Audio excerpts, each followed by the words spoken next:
Hey guys, welcome back to my channel. Today I'm going to talk about the Wayfair allegation, speculation, and everything behind it, how it started and where it's at now. And it's really crazy, and I'm not even kidding you. It's like jumping into a rabbit hole. As I was doing my research, looking into this to film this video, it just kept going on and on and on.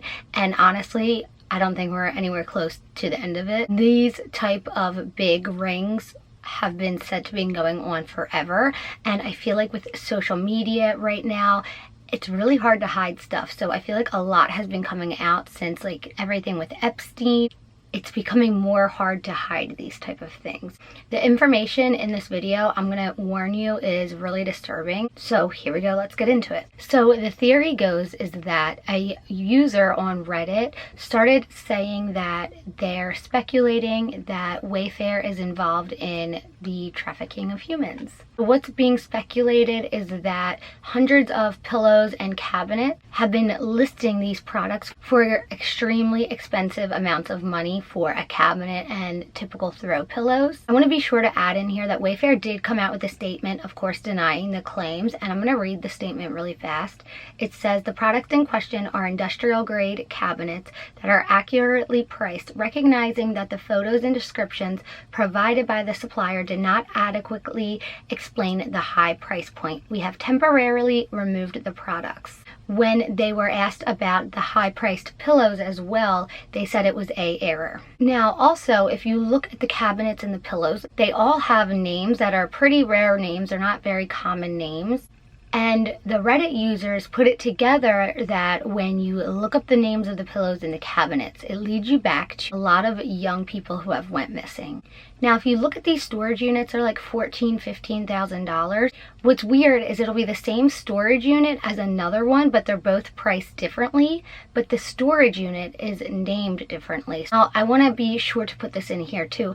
Last summer, Wayfair actually came under question as well. It said that they were selling beds to border detention camps for the migrant children in ICE. And that's when Reddit users started linking these trafficking claims to Wayfair being involved. Now, something that's really interesting is Rachel Chandler. If you don't know who she is, she was seen on Jeffrey Epstein's plane, which they called it the Lolita Express, where they would take underage girls to his island. And there's photos of her on the plane with Bill Clinton, and then there's also photos of her partying with Prince Andrew, which is actually being investigated right now for his links and ties to Epstein. Now, what's interesting is that Rachel Chandler is actually a recruiting manager at Wayfair. So that's how she ties in to everything with Epstein and the underage girls compared to working with Wayfair, which is what people are speculating is going on behind the scenes. Also, photos of Ghislaine Maxwell, which is Epstein's right-hand man. She's actually in jail right now. They just found her in hiding. Also, a picture of Ghislaine pictured with the president of operations at Wayfair, Bill Hutcherson. So why would these two have anything to do with each other? It's really strange. Now, I'm going to get a little bit deeper because I did just do a Naya Rivera video before she was actually found, and they did just find her body, which is incredible. But to dig a little bit deeper and to get a little bit more out there, I want to know what you guys think about this speculation. But I'm going to actually put the photo in this video as I'm reading this so that you guys can see it for yourself, so it makes more sense for you. But there's been photos circulating a connection between Naya Rivera's birthday being the same number of a price of a doormat on Wayfair. The size of the doormat is the same area of Lake Piru where her body was found. So now, I know it seems kind of crazy, like if this is what's really going on cult-wise and with these big rings, why would they put so much right in front of you? It's almost like hiding in plain sight. Why would they do that? In these rings, it's said, it's almost universal law to symbolize what they are doing.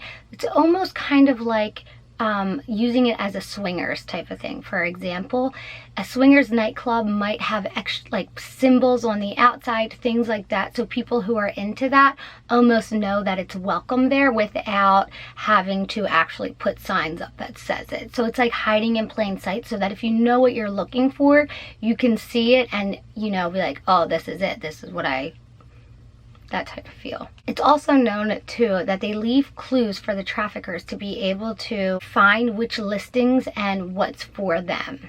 Basically, me or you, if we saw these listings, we'd be like, $15,000 for a pillow, are you crazy? Click to the next one, and not even think anything of it. That's what most people would think. Before I got into really reading about all this kind of stuff, I wouldn't ever think twice because I was so kind of naive. Now it would stick out to me, like, why? Like, that doesn't make any sense.